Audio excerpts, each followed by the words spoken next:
Yo, we're back with another MLBB video. We're gonna be finishing the Abyss. This is Step into the Abyss, Obsidia design concept video. Okay, so this is gonna be the art behind the scenes on how they came up with it. Very interesting. Go ahead and check this out. To mind when you think of the Abyss, death, darkness, chaos. But the Abyss was never just evil for the sake of being evil. The true motives behind each Abyss hero's desperate fight for survival deserve to be heard and understood. The Abyss. A perilous place where resources are scarce and only the strongest survive. Shattered, broken, and charred landscapes. These are the raw visual elements that form the Abyss. We want players to feel from their very first glimpse that this is a realm hostile to life itself. The Fire Demon Fortress stands among the barren expanse of scorched earth, its structures jutting out like menacing fangs, ready to bite. In the Sanguine Lair, I love the way they architecture twists into claw-like formations, wrapped in batwing membrane-like designs that create a sinister silhouette. This deprived environment nurtures only the most primal forms of life. The eternal darkness of the Abyss has caused the eyes of the creatures here to wither and devolve. Their incomplete evolution leaves bone and muscle grotesquely exposed. Beyond the Where's the merciless muscle? environment, I just see rock. the Abyss harbors an even darker threat, the power of the God of Darkness. Those tainted by this corrupted power surrender their free will, their bodies and minds twisting until they become nothing more than puppets of the God of Darkness. This is the Abyss, where cruelty and slaughter are the laws of survival, written in blood and etched into bone. Our characters possess powers. I'm not gonna lie, the way they deliver in this, they're making it seem like a walk in the park, bro. This is supposed to be like the worst place ever.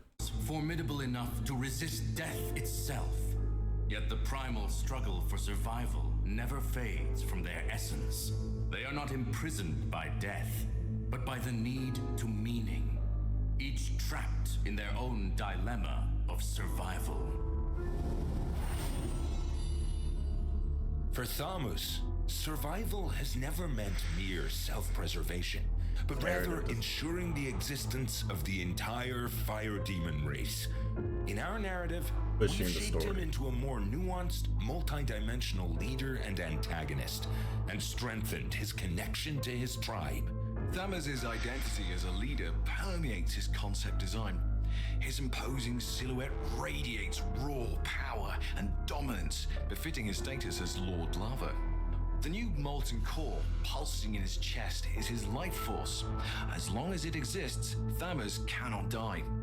His sickles are not just tools, but extensions of himself, deadly shards crystallized from his own molten body. The Omega symbol, Omega, carved deep into his chest, marks not just conquest, never noticed till now. Rebirth, the end of the old reign, and a new dawn for his people.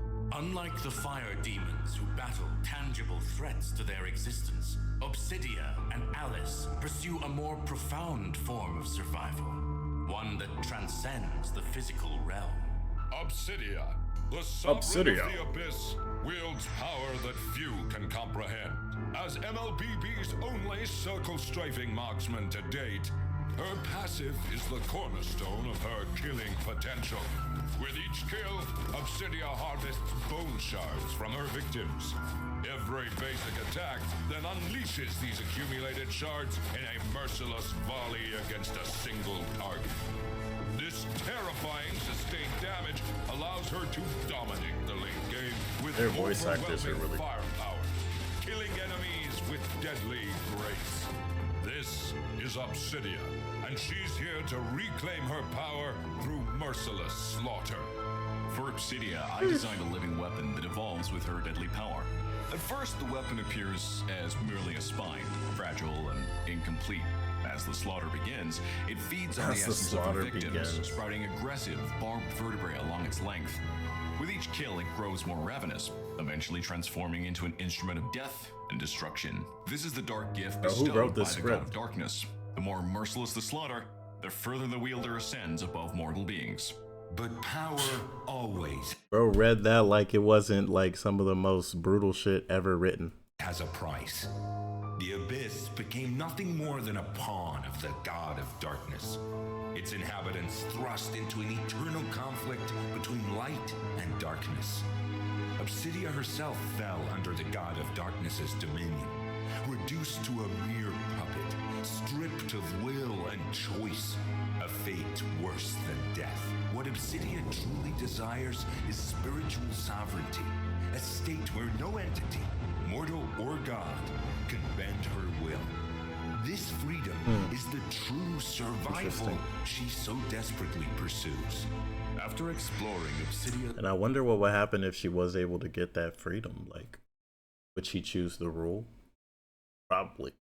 Journey of growth and transformation, we chose to center her promotional video around the theme of confronting oneself.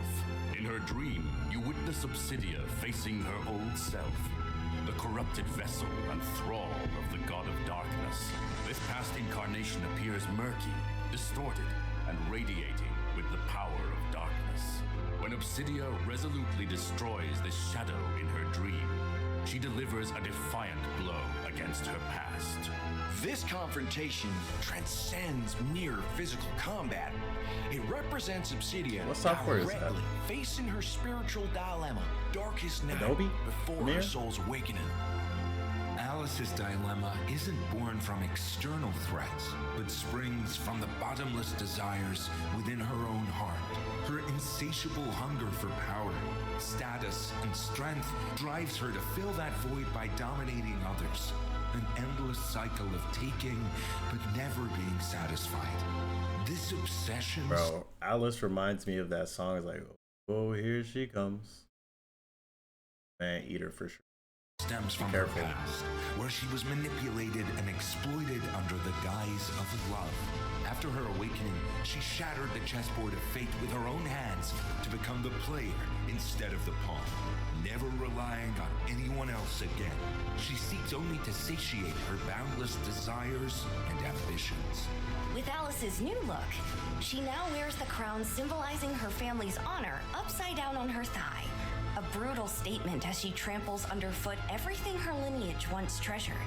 I also incorporated more decorative elements crafted from blood to enhance the viscerality and sense of power befitting of the Queen of Blood. Her wings feature skeletal structures resembling a predator's claw, a visual manifestation of her domination over her prey. Every aspect reflects Alice's complete severance from her past and rebirth as the Queen of Blood. Yet ascending the throne hasn't guided her toward truly living. Her insatiable greed, her need to control, and her endless desires continue to be her prison. While both Obsidia and Alice struggle to Very escape deep. their spiritual prisons, they walk drastically different paths in their quest for survival. Alice wants to control. Obsidia In just her wants freedom. relentless pursuit of a better existence, Alice would endure any torment as long as it led to greater power and status.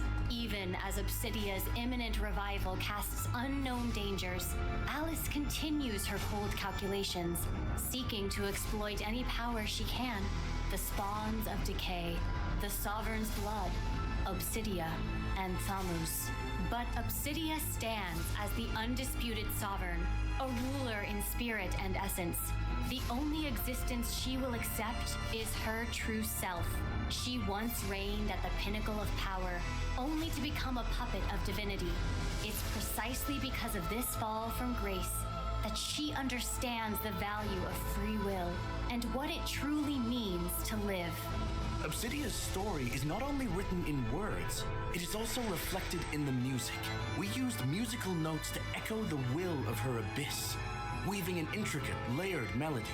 As the strings build into 4 interwoven parts, They traverse between different sections, mirroring her inner struggles and entanglements. The composition features percussion elements to match Obsidia's identity and skills. Ominous footsteps getting ever closer, each step heralding a lash of her weapon, each step marking another kill. The bones gradually come together as the chilling image of the Sovereign appears before us. Combined with alternating low and high, high and low piano notes, we created a sensation of abyss creatures. Crazy. This background track itself is wild. While she looks down upon her subjects. Thus, the Sovereign of the Abyss returns once more, walking the path of a Godslayer. In the cinematic trailer, even though Obsidia and the God of Darkness have become one in flesh, she still sought to become the edge that will destroy their mutual existence. What fascinates me about Obsidia is her willingness to sacrifice her physical self for her spiritual freedom. She's someone who would stake her existence on a gamble. The cold, ruthless Sovereign of the Abyss. In the final scene, the hauntingly beautiful shot of ancient blood spilling across the frame illustrates her will to find life through death. To truly live is to be free, perhaps when her body perishes in the moment of her rebirth. Back in the present, Obsidia, whose physical form once perished, has revived from her cocoon, which also wakened the Night Palace. Light dances through the depths as plankton drift about and bone-like rocks begin to spiral. The Night Palace once again pulses with life. The Night Palace, the instrument of Obsidia's revival, naturally became the stage of the cinematic trailer, drawing Alice, Thamus, and Dairath into its halls through some unexplained force. Through multi-perspective storytelling and interwoven timelines, the trailer brings all our heroes together within the Night Palace and illuminates the tapestry. Are we gonna talk about Lil Bro? Cause they ain't talk about him once, bro. Like, is he just not relevant? Of personalities, bro was not mentioned. Convictions that they didn't even say his name. Here, each hero's struggle to survive converges on a singular moment for us to witness. Obsidia, unwavering in her pursuit of free will, once again stands defiant against divinity. Alice, consumed by insatiable desire, probes the mysterious power of the ancient blood and Obsidia herself. Thamus, shouldering his people's fate, unleashes his fury upon Obsidia. And Dairath, amidst the chaos, searches for himself and where his future leads. Within this perfect storm of the abyss, we hope the audience can feel the raw conflict of choice and survival, and the emotional core of each character.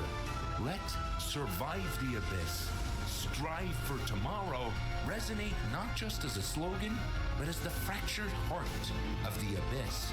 They each face their own trials, yet not one will ever kneel to the abyss. Rather than yielding to darkness, they bare their fangs and hone their edges within it, revealing a fierce, undeniable will to survive. This is the abyss, a realm of darkness where survival has taken on profound meanings. Let us witness the struggles, the anguish, and the unwavering resolve of each hero in their rawest form.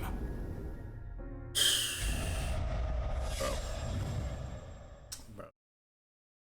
So that was absolutely wild. Talk about in-depth storytelling. MLBB actually is like really going. Like, I loved how everybody was sharing their perspectives and sharing their design philosophy when it comes to creating this entire sequence. Whether it was the narrative, it was the music, it's the characters, their philosophies, what they're fighting for. All of it came together brilliantly and seamlessly. So for sure, like, respect. So like, if they're doing all of this, because this was 2 months ago, if they're doing all this deep detail for like everything they got coming out, and MLBB is gonna last for a long time, at least when it comes to the lore and the characters and the game itself is doing fine, right? The game itself is going to be doing the game, but the meta, the lore, the narrative, it's all coming together, like, and they're talking about multi-layer perspective, narrative driven storytelling. Like, that is what it really changes the game for sure. It's always good to have these different layers and these different levels, and it's all coming together really well. And I'm excited to see what they come up with next, man. So for sure, we're going to be checking out more MLBB story. This was The Abyss, man. I hope you guys enjoyed the series. It was really fun just to check this out in itself. I can't wait to see more, man. Shout out to the Discord. That's where this came from. Shout out to EU376 for creating this playlist. And I will see you. I see you. Peace. Think about becoming a member and you get early access to all the videos. Thanks for supporting. Bye-bye.